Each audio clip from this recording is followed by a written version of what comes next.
Good morning, students.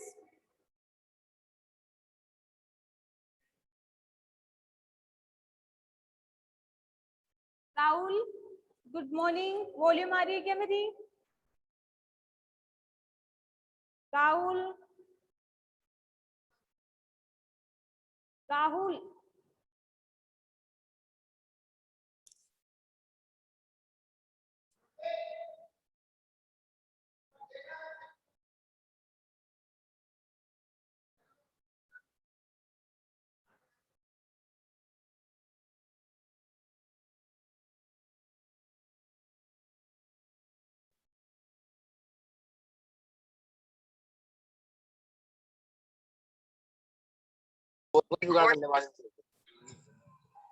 बोल को भी जुगाड़ हो जाएगा। Good morning Monika.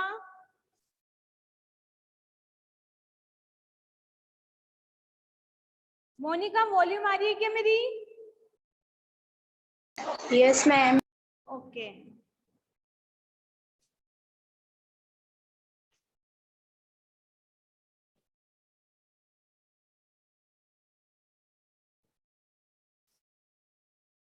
स्टूडेंट्स, कल हमने पढ़ा था सेक्सुअल रिप्रोडक्शन इन ह्यूमंस कि मानव में जो लैंगिक जनन होता है वो किस प्रकार से होता है और क्या क्या प्रोसेस होता है, वो हम कल के लेक्चर में पढ़ चुके हैं।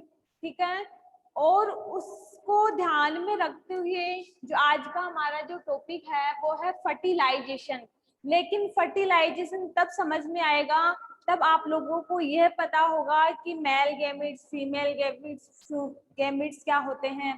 ठीक है, इनमें फ्यूजन होता है तो क्या होता है। तो आज का हमारा जो टॉपिक है वो है fertilisation.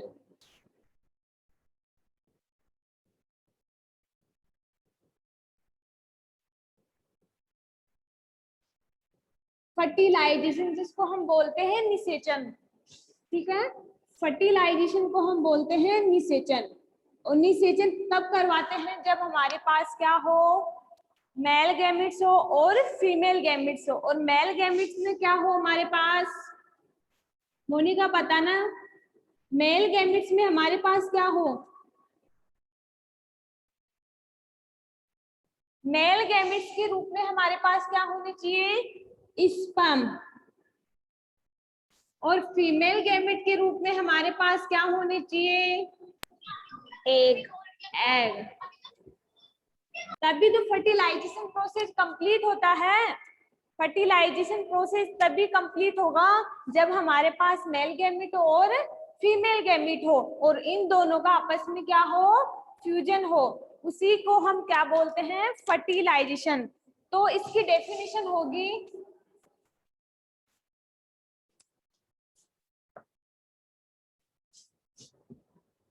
The fusion of egg with sperm is called, दिख तो रहा है ना आपको यहाँ पे मोनिका?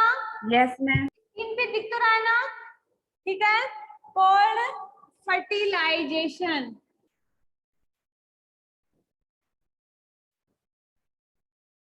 सबसे पहले हमें डेफिनेशन आनी चाहिए और डेफिनेशन है कि the fusion of egg with sperm. जो एग होते हैं, अंडा होता है, फीमेल गैमेट्स होते हैं, विथ स्पर्म, स्पर्म के साथ आपस में क्या हो, फ्यूजन हो, तब कौन सा प्रोसेस होता है, फर्टिलाइजेशन। लेकिन आपको पता है जब मेल और फीमेल का फ्यूजन होता है, ठीक है, आपस में फ्यूजन करते हैं फर्टिलाइजेशन प्रोसेस के द्वारा, तो क्या बनता है, जाइगोट। ठीक है, जिसको हम बोलते हैं युग्मनक। युग्मनक बनता है कब, जब हमारे पास मेल गैमेट्स स्पर्म हो और फीमेल गैमेट एग और दोनों का आपस में क्या हो, फ्यूजन हो, तो क्या कहलाता है, क्या बनता है, युग्मनक, या हम बोल सकते हैं जाइगोट। देखो कैसे बनेगा, एक बार ये प्रोसेस देख लो। सबसे पहले हम बात करते हैं इसमें कि मेल गैमेट्स और फीमेल गैमेट्स,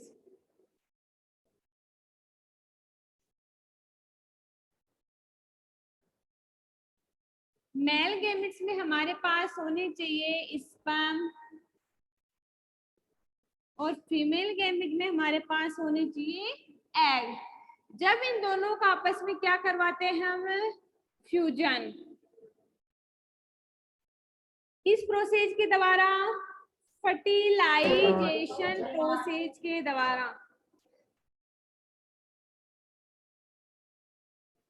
तो क्या बनता है, जाइगोट।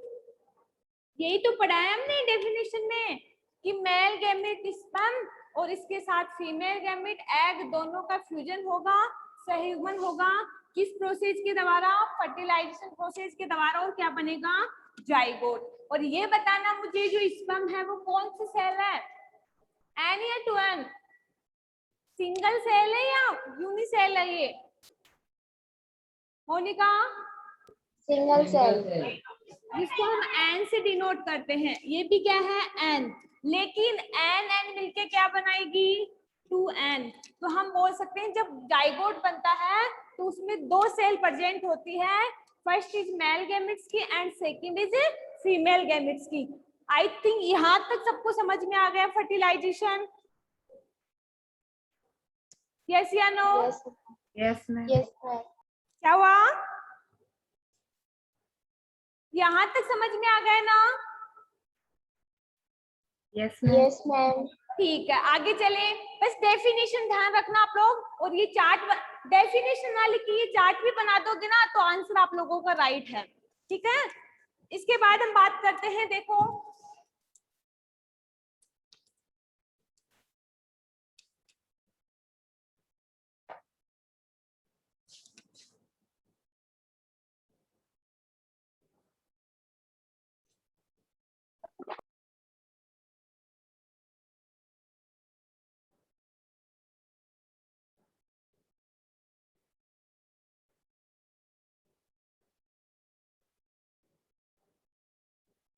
ये क्या है, शुक्राणु। देखना किस प्रकार से ये ग्रोथ करते हैं।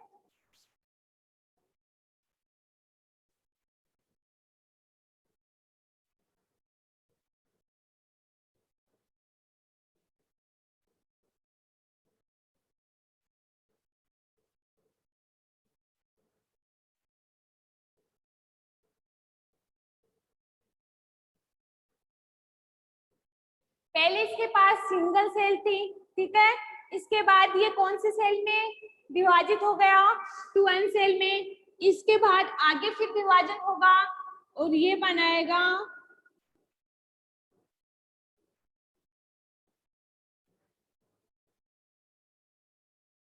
4 सेल। इसके बाद फिर ये आगे डिवाइड होगा और 8 सेल बनाएगा।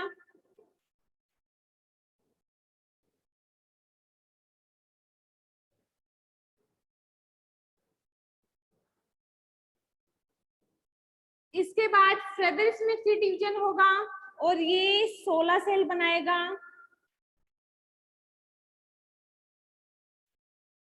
इस प्रकार एक सेल डिवाइड होके डिफरेंट सेल में विभाजित हो जाती है।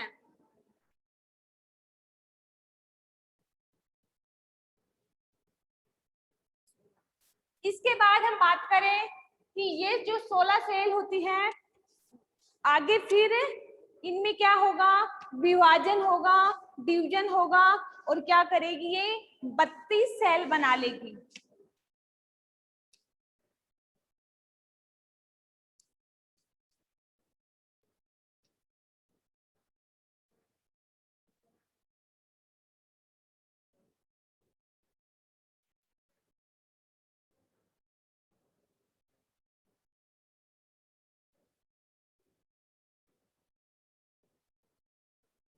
ऐसे ये 32 सेल तो ये होती है n सेल, ये होती है 2n, ये होती है 4n, ठीक है, इसमें होती है 8n, इसमें होती है 16n, ये होती है 32n। तो इस प्रकार से एक जो हमारे पास सिंगल सेल होती है वो डिवाइड होते होते 2 सेल बनाएगी, फिर ये इसमें फर्दर वापस से डिवीजन होगा, विभाजित होगी, फिर 4 सेल बनाएगी, फिर 4 सेल एक एक सेल फिर वापस से एक बार विभाजित होगी। देखो इसमें एक थी, ये एक बार विभाजित हुई तो ये 2 बन गई, ठीक है।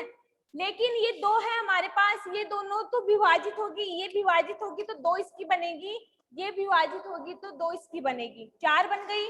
इसके बाद 4 है, चारों एक एक बार इनमें चारों में डिवीजन होगा तो चारों की एक एक सेल और बनेगी, तो कितनी बन गई? 8। इसके बाद हमारे पास 8 है, 8 विभाजित है, लेकिन ये 8 तो एक ही बार दोबारा से इनमें फिर डिवीजन होगा और 16 सेल बनाएगी। 16 सेल फिर दोबारा से विभाजित होगी और 16 32 सेल बनाती। तो इस प्रकार ये विभाजन चलता रहता है और ये फर्टिलाइजेशन प्रोसेस कंप्लीट होता है। जैसे मैं भी आप लोगों को बताऊंगी कि डेवलपमेंट जो हमारा एम्ब्रियो जो भ्रूण का डेवलपमेंट होता है वो ऐसे ही तो होता है, पहले महीना, दूसरा महीना, जैसे 5वें 6वें महीने तक शिशु के फिंगर्स का निकलना, किस प्रकार से एक यूट्रस में बेबी ग्रोथ करता है, वो सारा प्रोसेस अभी मैं बताऊंगी। तो उसमें भी क्या होता है, उसमें भी एक सेल होती है, तो उनमें फर्दर लगातार विभाजन होता रहता है और ये सेल कंप्लीटली बना लेती है, ठीक है। तो हम बात करें, देखो इसी में आगे यहाँ तक समझ में आ गया कि हमारे पास एक सिंगल सेल है, उनमें डिवीजन होगा तो उस सिंगल सेल के डबल सेल बनेगी और वो डबल सेल फिर से एक एक बार विभाजन करेगी, तो 4, फिर 4 से 8, 8 से 16, 16 से 32, ये होता है फर्टिलाइजेशन प्रोसेस। देखो इसके बाद हम आगे देखते हैं, आज के लेक्चर में ओनली डायग्राम है, कुछ भी नहीं है। डायग्राम समझ में आ गया तो आप कुछ भी कर सकते हो इसमें, यहाँ तक समझ में आ गया। इसके बाद देखो हमारे पास जाइगोट कैसे बनता है, हमें पता है कि जाइगोट कैसे बनता है, स्पर्म और एग से, और उनकी स्ट्रक्चर्स भी कल आप लोगों को बता दी थी मैंने, ठीक है, कल के लेक्चर में, लेकिन फिर भी हम एक बार और देख लेते हैं।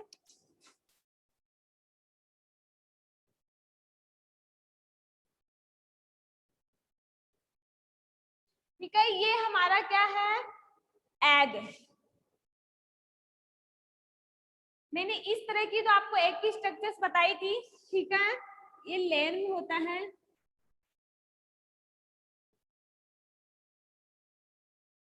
इसके साथ में किसको ऐड करूं, स्पर्म को, और स्पर्म की स्ट्रक्चर्स मैंने कल बताई थी आप लोगों को।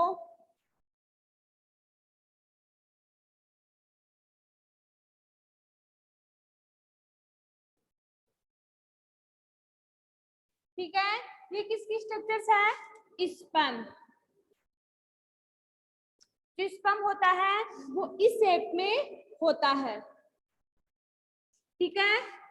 ये दोनों क्या करेंगे, इन दोनों में फ्यूजन होगा, ठीक है, बाय द नहीं बाय द फर्टिलाइजेशन प्रोसेस, ठीक है।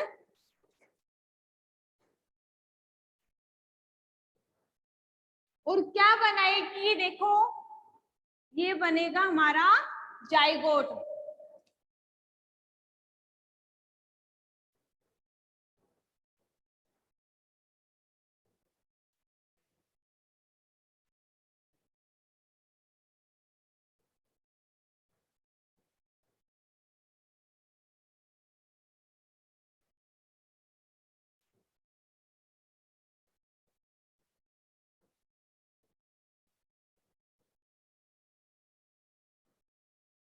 ये है जाइगोट।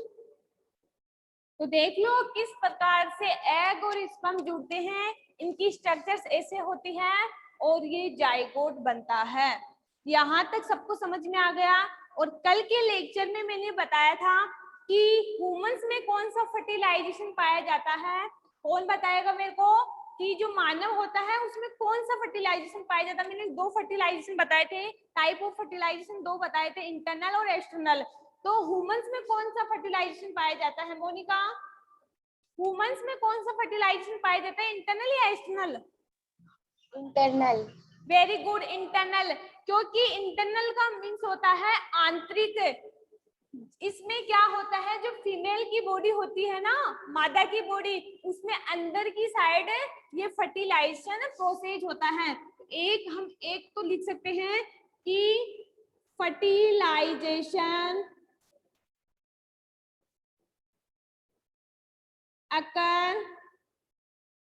inside the वुमन या inside the female body in humans. First characteristic हो गया फर्टिलाइजेशन का कि फर्टिलाइजेशन फीमेल की इनसाइड आंतरिक सतह पे क्या होता है, ये प्रोसेस कंप्लीट होता है। और हमें पता है फर्टिलाइजेशन के दौरान जो जाइगोट बनता है वो क्या होता है हमारे लिए, न्यू इंडिविजुअल, ठीक है। और न्यू इंडिविजुअल या मैंने बताया था कि न्यू थिंग्स ही क्या होती है, नई संतति होती है। यहाँ तक समझ में आ गया किसी स्टूडेंट को, यहाँ तक प्रॉब्लम है क्या? फर्टिलाइजेशन प्रोसेस कंप्लीट हो गया। फर्टिलाइजेशन में मैंने पढ़ाया है आप लोगों को कि the fusion of egg with sperm is called fertilisation, कि मेल गैमेट्स और फीमेल गैमेट्स, मेल स्पर्म और एग का फ्यूजन होता है by the fertilisation process, zygote बनता है। और मैंने स्ट्रक्चर से भी बता दिया है कि एग की स्ट्रक्चर्स ये होती है, स्पर्म की स्ट्रक्चर्स होती है, फ्यूजन होता है बाय द फर्टिलाइजेशन प्रोसेस और जाइगोट बनता है, और जाइगोट ऐसे बनता है। और ये भी हमें पता है कि फर्टिलाइजेशन जो ह्यूमन बॉडी होती है फीमेल की, आपको पता है ये प्रोसेस सब फीमेल की बॉडी में होता है।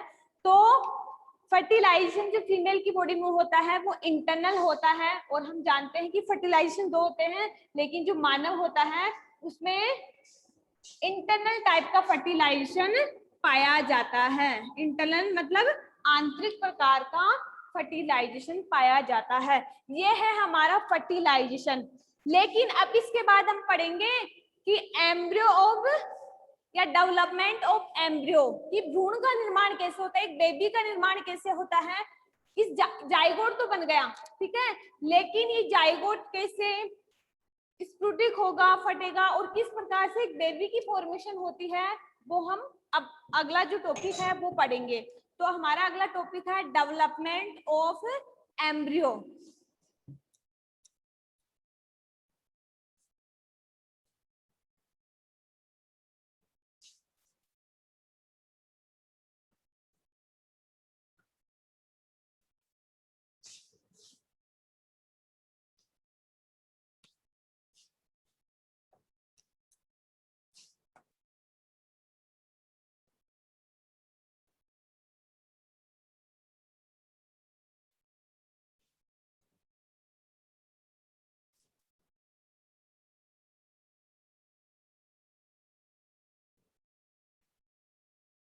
डेवलपमेंट ऑफ एम्ब्रियो का मीन्स होता है भ्रूण, एम्ब्रियो का मीन्स होता है भ्रूण, तो ये है भ्रूण का निर्माण। और जो भ्रूण होता है वही तो होता है जो चाइल्डहुड, जो बेबी होता है जो मादा की बॉडी के अंदर पलता रहता है 9 महीने तक, कैसे ग्रोथ करता है वो हम इसमें रीड करेंगे, इसमें पढ़ेंगे, ठीक है। तो हम देखेंगे इसमें सबसे पहले डेवलपमेंट ऑफ एम्ब्रियो। तो आपको पता है हमने क्या बना लिया, जाइगोट। हमारे पास क्या बन गया, ये जाइगोट बन गया, चलो ठीक है, ये जाइगोट बन गया। लेकिन ये जाइगोट क्या होगा, ये जाइगोट आफ्टर फर्टिलाइजेशन के बाद, इसमें आफ्टर फर्टिलाइजेशन होगा, और फर्टिलाइजेशन होगा और क्या बनाएगा, एम्ब्रियो। जाइगोट आफ्टर फर्टिलाइजेशन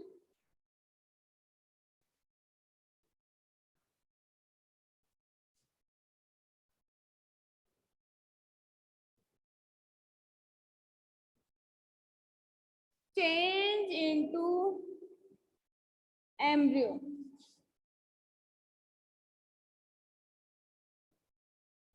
कि हमारे पास जो जाइगोट बना था फर्टिलाइजेशन प्रोसेस के दौरान, उसमें फर्दर क्या होगा, फर्टिलाइजेशन होगा, ठीक है। और ये किस में चेंज हो जाएगा, एम्ब्रियो में चेंज हो जाएगा, भ्रूण में चेंज हो जाएगा, ठीक है।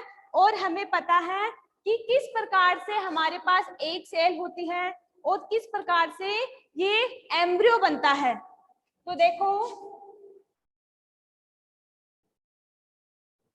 ये हमारा क्या है, एग है, ठीक है। और ये मैंने बना दी है शुक्राणु की स्ट्रक्चर्स।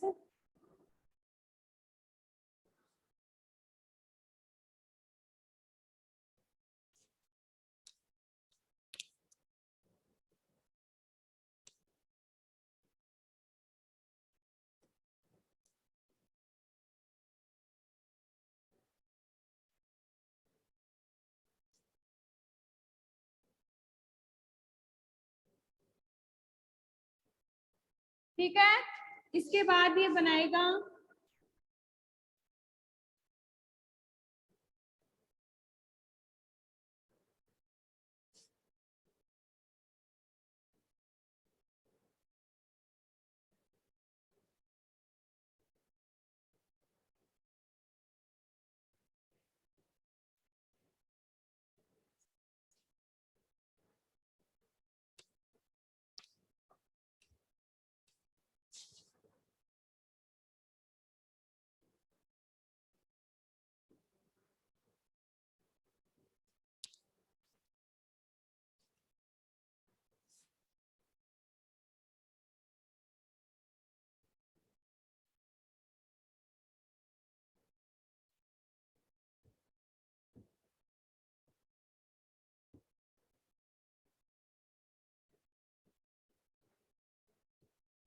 इसके अंदर और सेल आप लोगों को दिखाई नहीं देगी, क्योंकि हमें पता है जो स्पर्म होते हैं उनकी साइज क्या होती है, स्मॉल होती है। ठीक है, और इनको हम अपनी नगड़ आई से नहीं देख सकते। और आपको पता है कि स्पर्म कितने होते हैं, मिलियंस में होते हैं। ठीक है, ये मिलियंस में होते हैं और इनकी जो स्ट्रक्चर्स होती है वो छोटी छोटी होती है। यही तो है हमारा जो एम्ब्रियो बना है। तो एम्ब्रियो बनाने के लिए हमारा जो प्रोसेस होता है वो इस प्रकार से होता है। तो समझ में आ गया कि ये स्ट्रक्चर्स डेवलप होती पहले 2 सेल फिर 4 सेल में डेवलप होती ये किसका निर्माण कर ली, एम्ब्रियो का। तो यही क्या है हमारा एम्ब्रियो।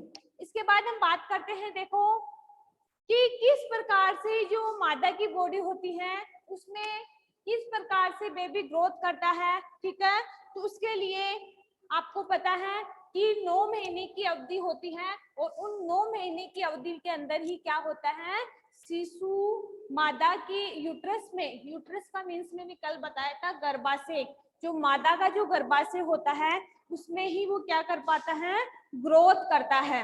और वो ग्रोथ कैसे करता है, ठीक है, क्योंकि अलग अलग मंथ के अंदर उसकी जो बॉडी में जो चेंजेस हमें देखने को मिलते हैं। ठीक है, 5th महीने के बाद जो बच्चा ग्रोथ करता है मादा की बॉडी के अंदर, मादा के गर्भाशय के अंदर, अंगुलियों का विकसित होना, ठीक है, फेस का सही दिखना, आईज का बनना, बालों का आना शरीर पे। ठीक है, तो ये 5th महीने के बाद क्या होता है, डेवलपमेंट, धीरे धीरे डेवलपमेंट होता है और फिर लास्ट में 8 या 9th मंथ में कंप्लीट भ्रूण का निर्माण हो जाता है।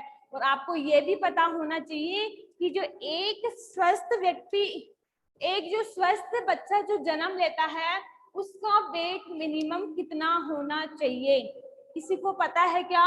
कि हम तभी ही मानेंगे कि ये बच्चा पूरी तरह से स्वस्थ है, तो उसका वेट मिनिमम कितना होना चाहिए। मैक्सिमम तो हो सकता है लेकिन मिनिमम कितना होना चाहिए?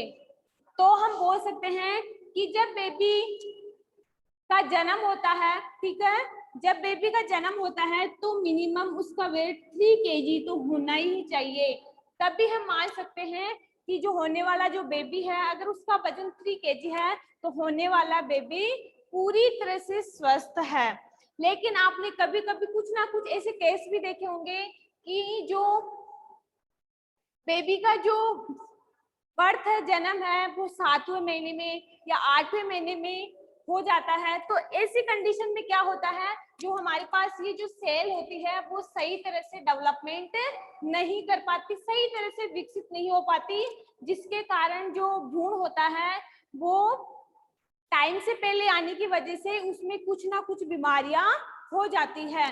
तो हम बोल सकते हैं कि एक स्वस्थ जो भ्रूण होता है, एक स्वस्थ जो बच्चा जन्म लेता है, उसका वजन मिनिमम 3 kg होना चाहिए, मैक्सिमम तो हो भी सकता है ज्यादा। ठीक है, इसके बाद हम बोल सकते हैं कि एक परिपक्व, परिपक्व का मतलब होता कि पूरी तरह से उसके सारे आंख, नाक, अंगुलियां, ठीक है, बाल आना। तो ये पूरी तरह से बेबी कब विकसित होता है? जब वो पूरा 9th महीना हो जाता है।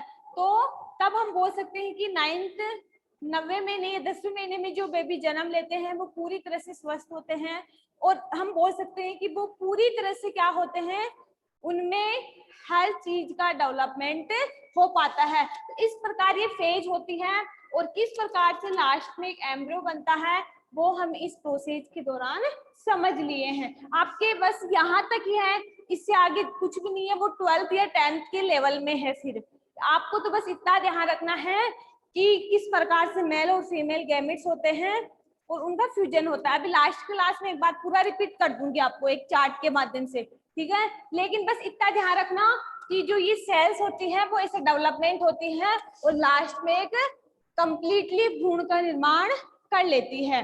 यहाँ तक किसी स्टूडेंट को कुछ प्रॉब्लम? यहाँ तक किसी स्टूडेंट को कुछ प्रॉब्लम? No ma'am.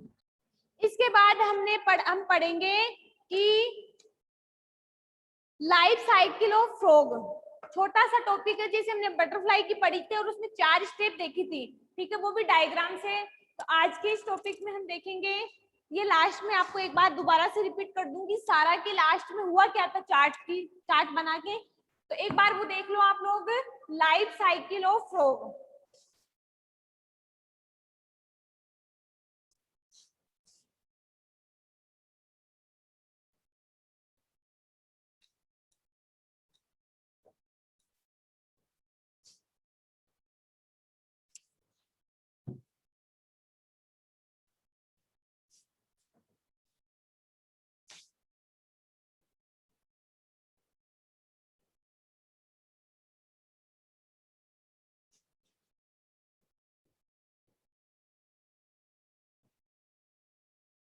तो इससे पहले याद करो कि हमने किसकी लाइफ साइकिल पढ़ी थी?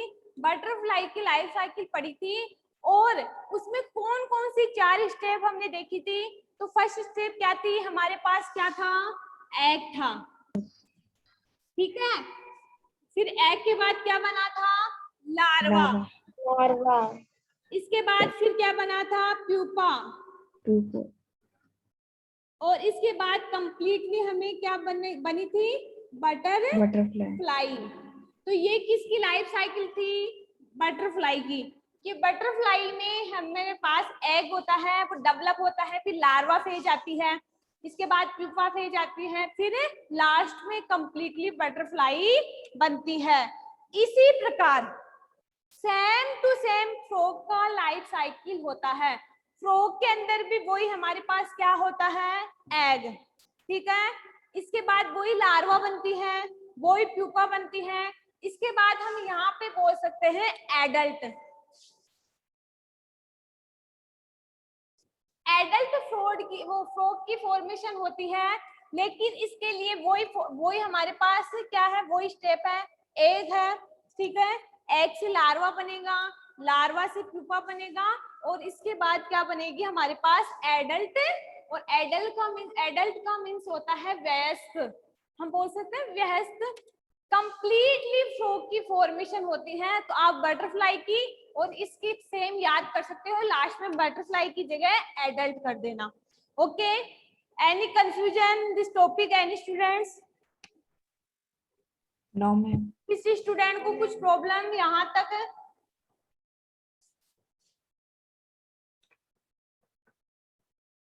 ठीक है। अब एक बार पूरा जितना मैंने पढ़ा दिया आपको, रिप्रोडक्शन, सेक्सुअल रिप्रोडक्शन हमारा कंप्लीट हो चुका है। अब एक टॉपिक और बचा है इस चैप्टर का, एसेक्सुअल रिप्रोडक्शन इन एनिमल्स, ठीक है। तो वो हम कल पढ़ेंगे, ठीक है। लेकिन सबसे पहले आपको सेक्सुअल रिप्रोडक्शन कंप्लीट आना चाहिए।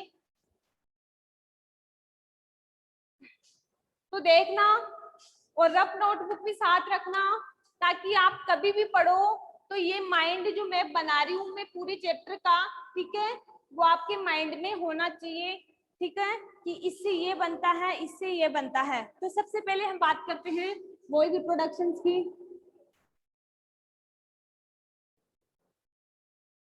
रफ नोटबुक साथ रखो, सभी स्टूडेंट के पास होना चाहिए ये चार्ट, क्योंकि ये होगा ना आपके पास तो आप आराम से सारे टॉपिकों को कवर कर पाओगे और आपको पता रहेगा कि ये टॉपिक किससे जुड़ा हुआ है, इससे अटैच है, ठीक है। और इसका मीन्स मैंने क्या बताया था,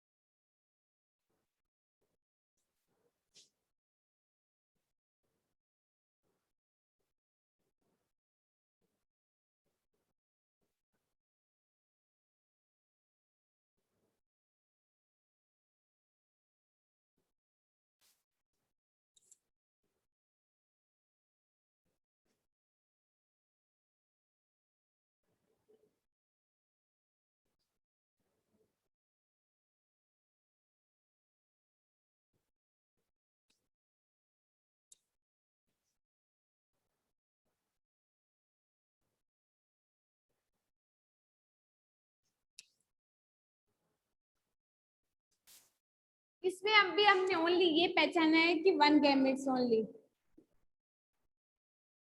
दैट मीन्स सिंगल सेट, ये देखा है ओनली। अब पढ़ेंगे इसको तो अब डिटेल से कल के लेक्चर में।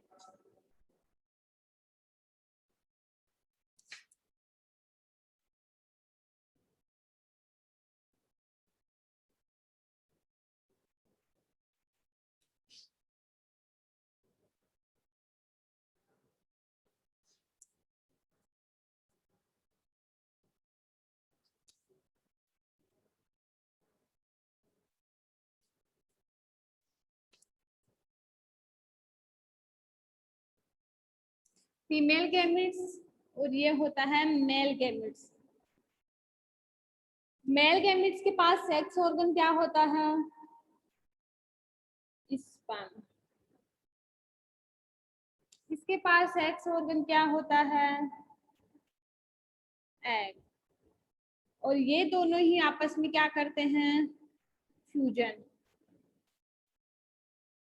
फर्टिलाइजेशन प्रोसेस के द्वारा।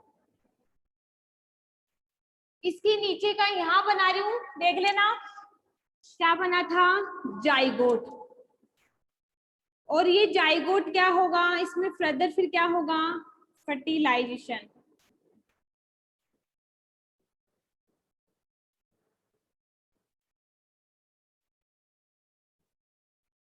और किसकी फॉर्मेशन होगी, एम्ब्रियो की,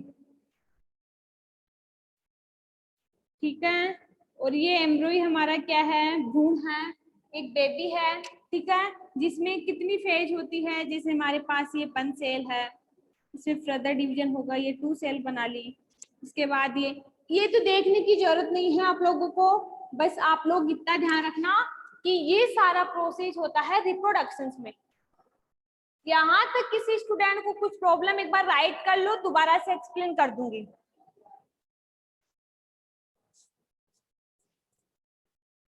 ये होती है 2 आंसर, ये होती है एंड, ये होती है एंड, इसकी स्ट्रक्चर सुन।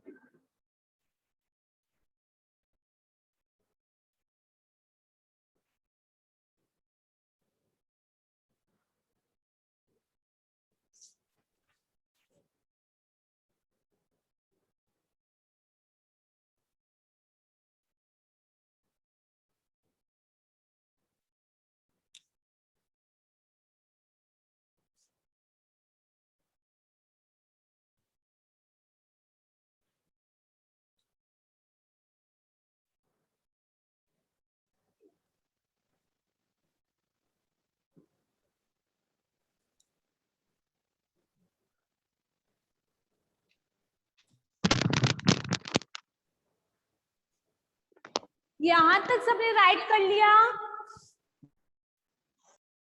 यहाँ Yes, तक सबने राइट कर लिया क्या, yes, मैम।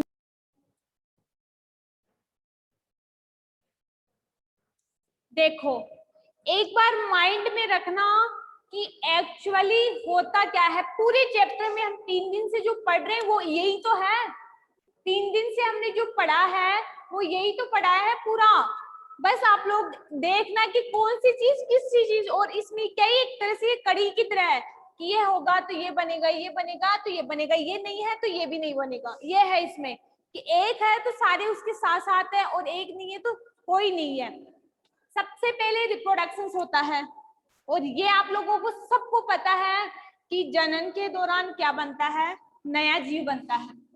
लेकिन लेकिन लेकिन नया जीव बनने के लिए भी हमारे पास गैमेट्स होने चाहिए, और वो हमें कहाँ से मिलते हैं, लैंगिक जनन के दौरान। जब हम लैंगिक जनन करवाते हैं, ह्यूमंस की बात करते हैं, तो ह्यूमंस में जो लैंगिक जनन करवाते हैं उसमें हमें 2 गैमेट्स की रिक्वायरमेंट होती है या 2 सेल की रिक्वायरमेंट होती है। बट दोनों गैमेट्स के पास क्या होने चाहिए, सेक्स ऑर्गन होने चाहिए। I think clear. अगर इनके पास सेक्स ऑर्गन नहीं है गैमेट्स के पास, तो ये प्रोसेस कंप्लीट नहीं हो पाएगा। तो 2 गैमेट्स हैं, मेल और फीमेल, ये और ये सब लोगों को पता है कि मेल के पास स्पर्म होते हैं और इसके पास एग होते हैं, और दोनों क्या होते हैं, एन होते हैं। और आप लोगों को स्ट्रक्चर्स भी बता दी है कि ये स्ट्रक्चर से होती है। इसके बाद फ्यूजन होता है, फर्टिलाइजेशन प्रोसेस के दौरान, और जाइगोट बनता है, और जाइगोट में फर्दर फर्टिलाइजेशन होगा और एक परिपक्व शिशु की फॉर्मेशन होती है, डेवलपमेंट ऑफ एम्ब्रियो, जिसको हम भ्रूण बोलते हैं कि ये भ्रूण है, ठीक है। और जबकि एसेक्सुअल की बात करें तो इसमें 1 गैमेट्स होता है, सिंगल सेल होती है, जिसकी स्टडी हम कल के लेक्चर में करेंगे। और ये भी ध्यान रखना कि ह्यूमन में इंटरनल फर्टिलाइजेशन पाया जाता है, ठीक है, जबकि हम फ्रॉग की उनकी बात करें उनमें एक्सटर्नल फर्टिलाइजेशन पाया जाता है। यहाँ तक किसी स्टूडेंट को कुछ भी डाउट हो तो अभी इसी क्लास में उस डाउट को दूर करो कि मैम ये कैसे बना, ये नहीं बन सकता। Any doubt in this class, any student, किसी भी स्टूडेंट को इस लेक्चर में या इससे पहले वाले लेक्चर में इन टॉपिकों में कुछ भी डाउट हो तो आज की क्लास में क्लियर करो, ताकि हम कल की क्लास में ओनली एसेक्सुअल रिप्रोडक्शन के बारे में समझ पाए। क्योंकि जो एसेक्सुअल है वो इनसे बहुत अटकर है, क्योंकि इसमें तो हमें पता है इतना प्रोसेस करवाते हैं तब इसकी फॉर्मेशन होती है एम्ब्रियो की, लेकिन इसमें कुछ ही ऐसा नहीं है। इसमें 2 मेथड है, उन दोनों मेथड के द्वारा ही हम क्या करवा पाते हैं, एक नए जीव की उत्पत्ति करवा पाते हैं। यहाँ तक किसी स्टूडेंट को प्रॉब्लम है क्या? Any problem in this topic, any students? Please sort out the problem in this class. No, ma'am. Aditya, Aditya, No, ma'am. Nandini, No, ma'am. Nisha, No, ma'am. Rahul, Rahul क्या बात है, आप बोलते क्यों नहीं हो? राहुल कुछ प्रॉब्लम है इस टॉपिक में? No, ma'am. No. हाँ ऐसे बोला करो। No, ma'am. सतीश, रोहित, सतीश, अगर क्लास लो ना तो रेगुलर लिया करो, एक दिन छोड़ के एक दिन मत लिया करो। एक दिन क्लास लेके आप क्या फाइंड आउट कर लेते हो कि ये आ गए समझ में, ऐसा कुछ नहीं है। एक इसमें टॉपिक है, एक दूसरी सेटेज है। जब तक रेगुलर क्लास नहीं लोगे ये टॉपिक समझ में भी नहीं आएंगे आप लोगों को, और जो स्टूडेंट रेगुलर क्लास ले रहा है उसको ये समझ में 100% आएगा। इससे पहले वाला जो हमने चैप्टर कंप्लीट किया था मेटल और नॉन मेटल, उसमें भी वो टॉपिक एक दूसरे के अटैच थे, मेटल और नॉन मेटल वाला। और जिन्होंने रेगुलर क्लास ली है वो टॉपिक्स में को नहीं लगता दिक्कत होगी। हाँ एक बात और सुन लो, कल ये हमारा चैप्टर कंप्लीट हो जाएगा, दैट मीन्स संडे को या फिर मंडे को आप लोगों का टेस्ट हो सकता है दोनों चैप्टर का। ऑनलाइन लूंगी ना तो मंडे को लूंगी, और वैसे लूंगी तो संडे को पेपर भेज दूंगी, ठीक है। तो यहाँ तक या कल तक जो टॉपिक पढ़ाऊं ऑल स्टूडेंट का क्लियर होना चाहिए, यस या नो? ठीक है, Yes, ma'am. Okay student, thank you and have a nice day.